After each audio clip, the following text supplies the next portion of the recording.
Hi Gemini, this is Jov. Welcome po sa ating channel. Gamitin ang reading na ito bilang gabay lamang. Kung naka-resonate kayo, comment down. Kung hindi kayo naka-resonate, ibigay niyo po sa iba kasi general reading po ito.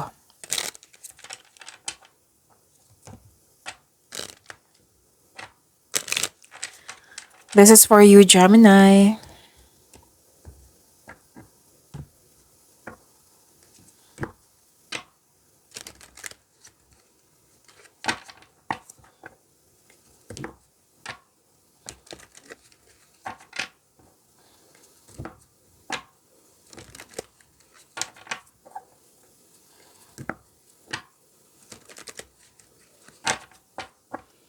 Para po ito sa iyo, Gemini.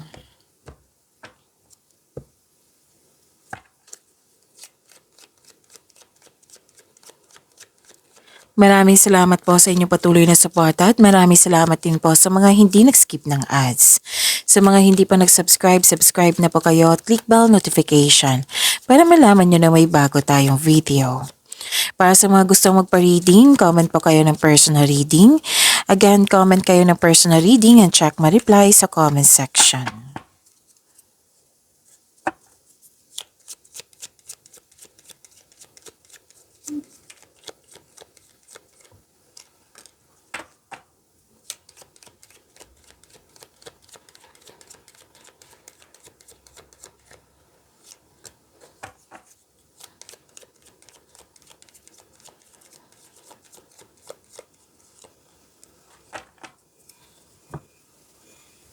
Okay, Gemini.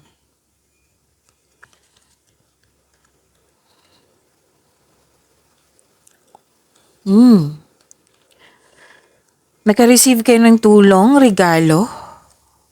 Pwede din may nagbigay ng bouquet of flowers. Pwede you are taking care of yourself, inalagaan mo yung sarili mo, like nagkaroon ka ng panahon sa iyong sarili. Oo. Like nagpaganda, like nagpa-salon.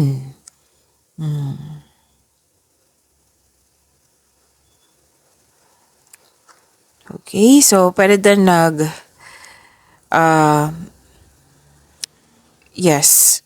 Nakikita ko kasi dito na may realization na simula sa araw na ito, like for example, simula sa araw na ito, magte-take na ako ng vitamins. Oh, may mga ganyang simula na yung aalagaan mo na yung sarili mo. Like for example, papasok din kayo ng ano tawag dito, gym. Para alagaan yung sarili mo, yung health mo. Okay? Okay. Nakatanggap kayo ng grasya. Oo, this is pleasure, this is abundance, this is love and is blooming, yes. Tapos may nagbigay ng compliment sa'yo, may nagbigay ng pwedeng awards to or fame. Humahanga sa'yo. Pwedeng tungkol sa trabaho mo to or tungkol sa buhay ng pag-ibig or sa family mo na na-appreciate ka.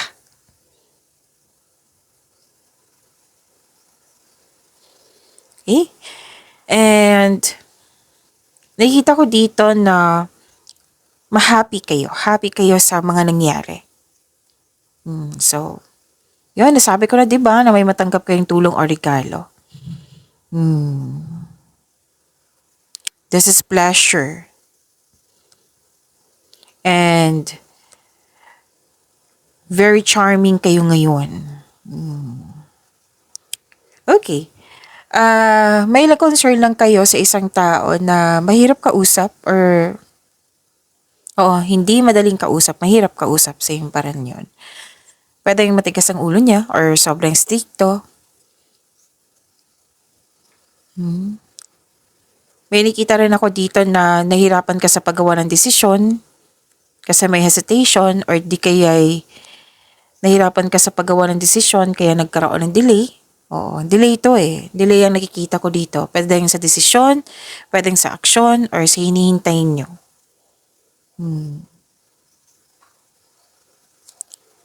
Nakikita ko rin dito na sinamahan ka ng favorite person mo. Natuwa ka kasi nagbigay ito, nagpatunay ito na loyal siya sa'yo, very supportive siya sa'yo, and you're very flattered. Natuwa ka talaga sa mga pangyayari, sa mga pinakita niya na napatunayan niya sa'yo. Or pwede din na may bago kayong kasamahan, bagong kaibigan, na magaan ang loob mo sa kanya, pwedeng bagong pet, pwede din na, okay, pwede din na bagong gamit. And some of you na hired as katiwala.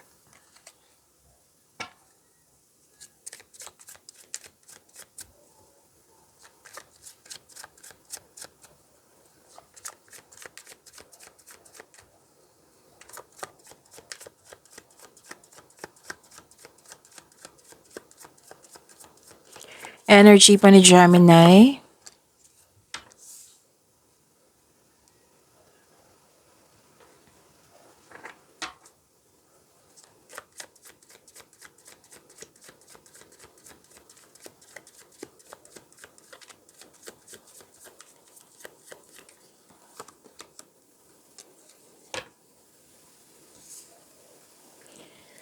Kung may narinig kayo or may nakita kayong repeating message, meaning to say, pinupush ng cards niyan. Like for example, nanood kayo sa isang video nyo at dito rin. Oo, at may napansin kayo, teka, naulit to. Oo, yan po yung pinupush ng cards na kailangan yung bigyan ng atensyon, solusyon, at aksyon kung maaari po. So ano yung energy niya? Gemini? Iwasan nyo lang mag-overthink. Okay? At, oo. Iwasan nyo lang mag-overthink. Balanse po ay kailangan. Okay? Which is nagbalanse ka dito. Pero may paalala lang ang card na iwasan lang sana mag-overthink. Yung sabi ko kanina dito sa inyo na nagkaroon ng delay kasi nga na natagalan sa paggawa ng desisyon, nagkaroon ng hesitation, na-clarify po siya dito. Okay? Ayusin ko lang yung pagkupo ko. Saglit lang po. Okay. Hindi makagawa ng desisyon or pwede din nagbabalanse ka. Nagkaroon ng self-protection dito. Pinaprotektahan mo ang sarili mo na hindi ka masaktan. Oo, kasi may nangyari sa nakaraan, it might be that is a failure, tapos guarded ka na ngayon, na ayaw mo magkaroon ng negative outcome, ayaw mo magkamali sa pinipili mo, sa desisyon mo, kaya nga natatagalan ka sa paggawa ng desisyon dito. So, advice ng card dito, huwag kayo mag-overthink. Gamitin nyo yung talino nyo, yung experiences nyo. If not enough, then gather factual information. Basta iwasan nyo lang po mag-hesitate too long. Like for example po ito opportunity na dumating. Tapos good for 1 week siya. Oh, it doesn't mean na after 1 week kayong magdesisyon, di ba? Kasi mawala yan. May timeline. Okay? So, ang unang sinabi ng card dito, overthink talaga. Huwag kayong mag-overthink. Balanse. Oo. Pagbalanse and don't hesitate too long. Kasi yan yung magkakos ng delay. So this is a repeating message, right? Lumabas ka sa dito. Repeating message. Sabi ko sa inyo kanina na kung may repeating message, pay attention talaga.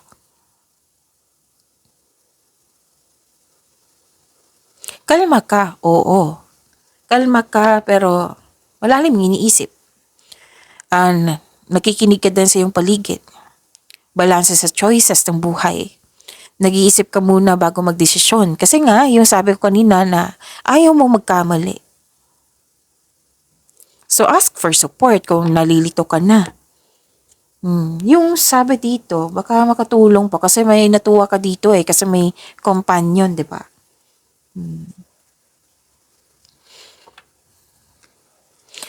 So this card asks you to seek help or ask support para makatulong ito sa paggaan ng iyong isipan. Pero the best way kung ikaw mismo yung nakikinig sa inyong sitwasyon, nag-observe sa inyong sitwasyon, at paggawa ng sarili mong pagkilos, kasi magbibigay ito ng kaginhawaan na yung hinahanap. So only you know what is best for you. So gawa kayo ng courageous choices. Ano lang to pag-create ng plano. Kasi malalaman mo kung ano yung good for you, kung hindi para sa'yo, kung alam mo yung ano yung advantage and disadvantages. Kaya nga advisable yung konkretong plano para magiging confident ka na sa napili mo. Hindi naman masama maging guarded po. Okay? Pero yun nga, overthinking or at the end of the day, nalilito ka na, hindi ka na makapili. Kasi nga, masyadong mahaba yung oras yung, ano tawag dito? Masyadong mahaba na yung oras sa pag-iisip kung ano yung yung piliin.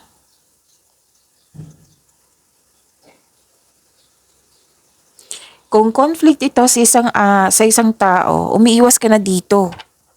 Oo, umiiwas ka na dito kasi ayaw mo ng away, ayaw mo ng confrontation, ayaw mo ng gulo, or ayaw mo ng problema. Actually, lumabas ito kahapon sa inyo yung bagong upload, oo. Na umiiwas ka talaga sa magbibigay ng sakit ng ulo or bigat ng nararamdaman. So, you are protecting yourself. Hindi yan masama. Pero, yung sabi nga ng card dito, kung pipili kayo, huwag kayong mag-hesitate tulong. Kasi sayang yung chances, lalo na opportunity yan, di ba? Kung opportunity po iyan. So this card asks you to try to release your fears. Kasi fear to na baka maulit na naman. Baka ganito. Mas nauna yung mga baka-baka. What if? So matibay na plano po. Para sa pumipili dyan, para sa mga gumagawa ng desisyon na. Makinig kayo sa inyong intuition. Gemini, kasi sa intuition, di ba? Sabi ko sa inyo kung araw-araw kayo dito, na sa intuition, siya yung magsasabi sa iyo na kung ano yung susunod na hakbang, siya magtuturo sa iyo sa right path patungo sa success.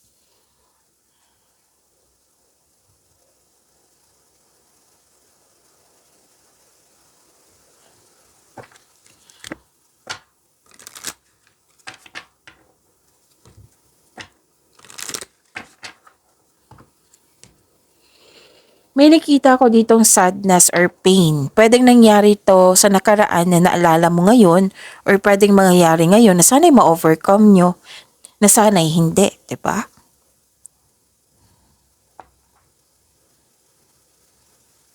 Kasi may naulit po daw na nangyari, pero sa ngayon, hinarap mo na. Dati, nangyari siya, pero iniwas-iwasan mo siya hanggang sa mawala or kung ano mang tong experience mo. Ngayon, naulit na naman, pero hinarap mo na. Teka, naulit na naman to. Hindi na to mabuti kasi naulit na naman. Bibigyan ko na ng aksyon. Yan.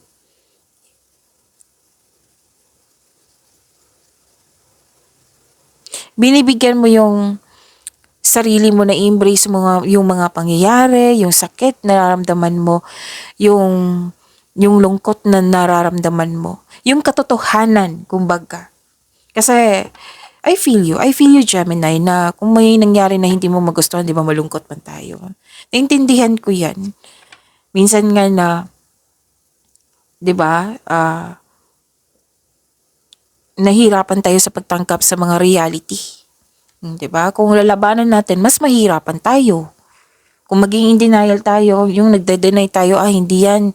Oo, mas mahihirapan tayo. May fear na, may mabuong fear niyan Tapos kung may uulit na naman, mas lalo kayong yung magkakaroon ng bigat ng nararamdaman, mas bubuo yung fear, yung takot.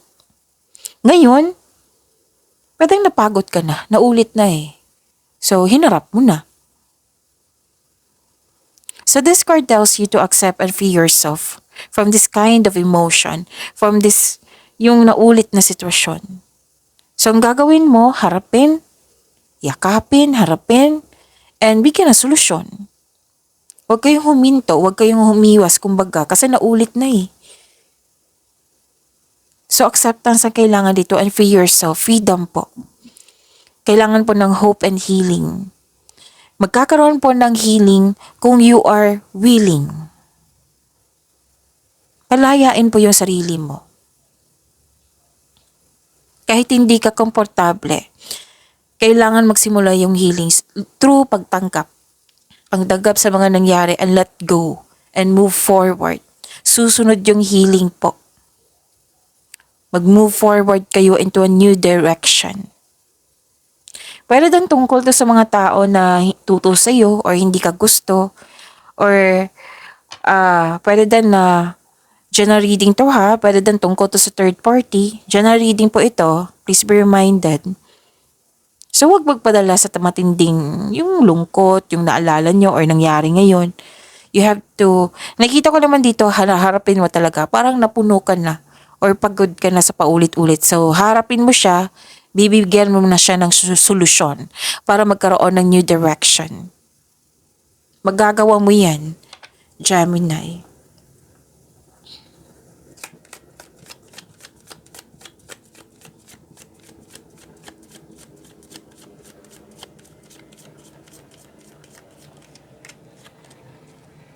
Stay grounded and welcome the new knowledge and perspective coming to you. Actually, this is solution eh. Okay? Stay connected sa inyong sarili, makinig nga sa inyong intuition. Kasi makatulong talaga yan. Kung pwede po. At the end of the day, kayo po ang mag-decide niyan. Yung mga paalala natin dito.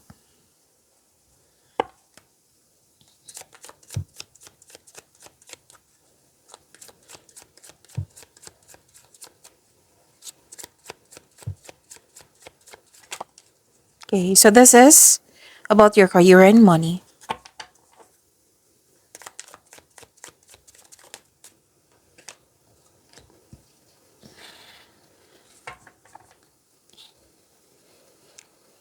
So, masusolusyonan mo to, Gemini. Maraming mga ideas na darating sa iyo. Ideas is, may kasama yung solusyon, sagot sa inyong mga katanungan, yan. Actually, gusto ko yung blessings na ideas talaga. Kasi ideas is a blessings na pwede kong i-share sa kapwa ko. Yan. That is generosity. So, yun.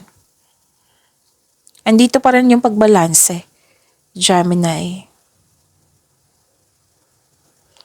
Ang sipag nyo ha, Gemini.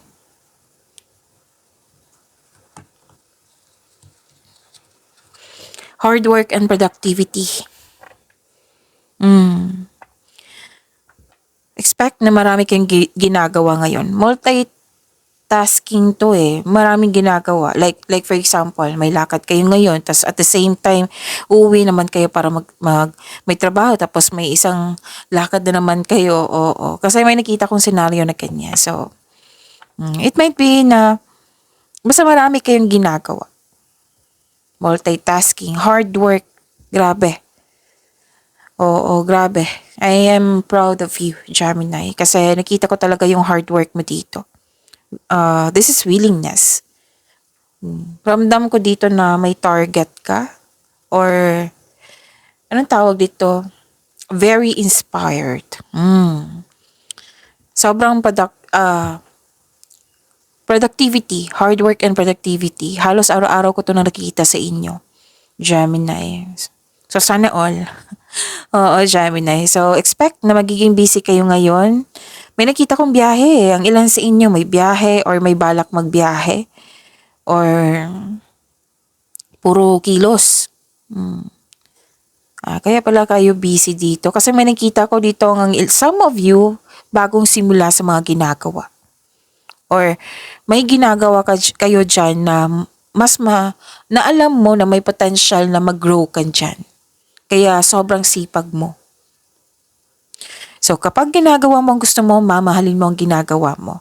So bagong kasanayan at kaalaman, nakita ko dito yung tagumpay sa inyong kaperahan at pagiging magaling gumawa ng desisyon. Tapos nakita ko dito na mataas ang inyong tagumpay. Sobrang taas kasi resulta to sa inyong sipag at tiyaga. So ang sabi ng card dito, keep up the great work. Actually, nagbabalanse kayo dito. Pag let's say like for example po na marami kayong ginagawa, 'di ba? Syempre mapapagod ka niyan. O magbabalanse ka, mag-stop ka muna, relax ka muna, tapos balik na naman pag na-re-energize ka na. Example po 'yan. Basta nagbabalanse kayo. Pwede din nagbabalanse sa pera. O kasi may nakita kong pera po dito. So sabi ng card dito, keep up the great work. Hard work at dedikasyon sa trabaho or negosyo for financial prosperity. Patuloy mo lang magsumikap po. Ang ilan sa inyo nag-aaral ng new skill or ini-enhance nyo yung skills nyo para magkaroon ng para ma-increase yung income nyo. So gumagawa kayo ng passive income. So what you have been studying or practicing, it will lead you to abundance. So kung ano yung mga ginagawa nyo ngayon, nag-practice ba kayo or nag-hard work kayo dyan, o nag-study ba kayo ngayon, magbibigay ito ng abundance sa iyo. Kaya nga sabi ng card dito keep up the great work. Trust that you can do anything, basta set kayo ng clear intention that you can achieve success through diligent work that you enjoy.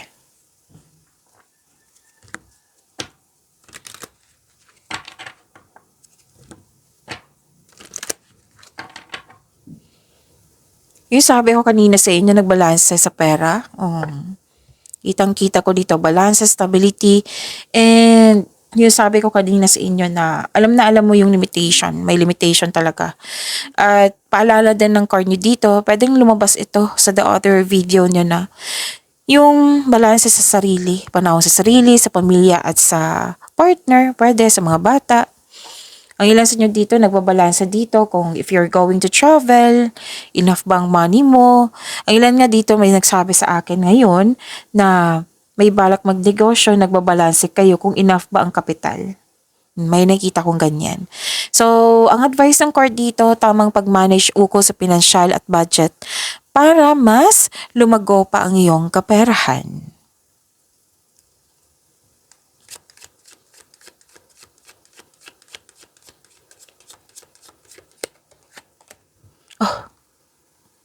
You deserve this kasi sobrang sipag mo, Gemini. Claim mo ha? Sweet success. It is not difficult to get everything you want and enjoy it. Get what you want.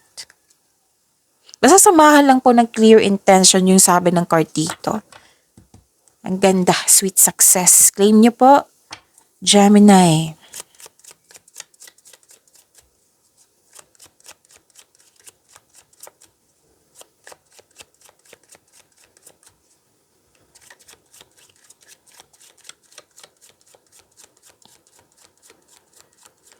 Love life, self-love, partnership, and romance, Gemini.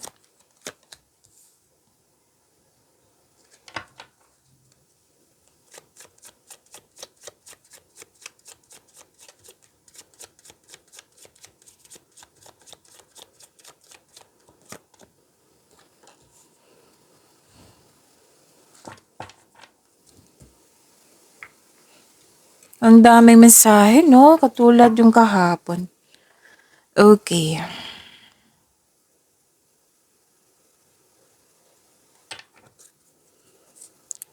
So this is long-term abundance, steady progress. Ang ganda naman ng cards nyo.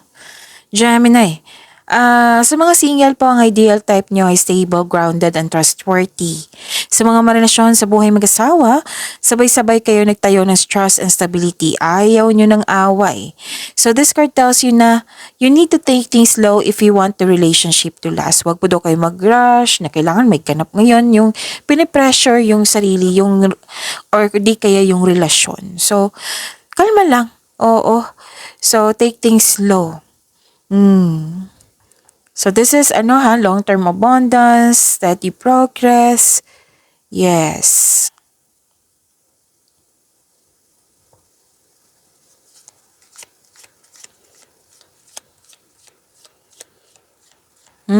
Okay? So, pay attention kasi some of you na parang na-trap sa isipan, nakakulong, na-stuck, oo, sa sitwasyon.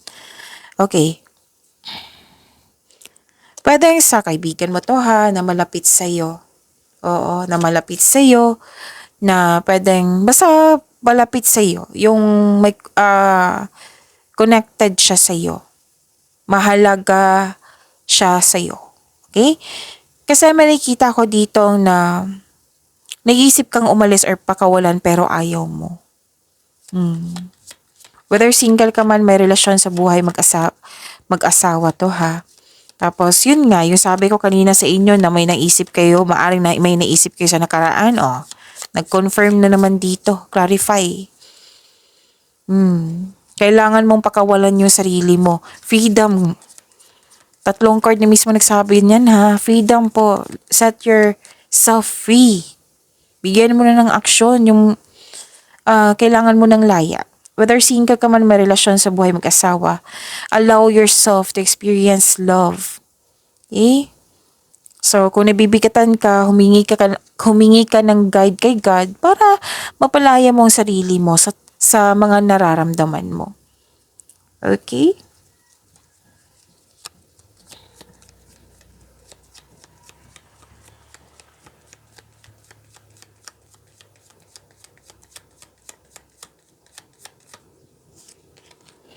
Embrace. Through each other, you find the missing pieces. Pagyamanin niyo po yung blessings sa binigay sa inyo. Gemini, see you tomorrow. Maraming salamat po.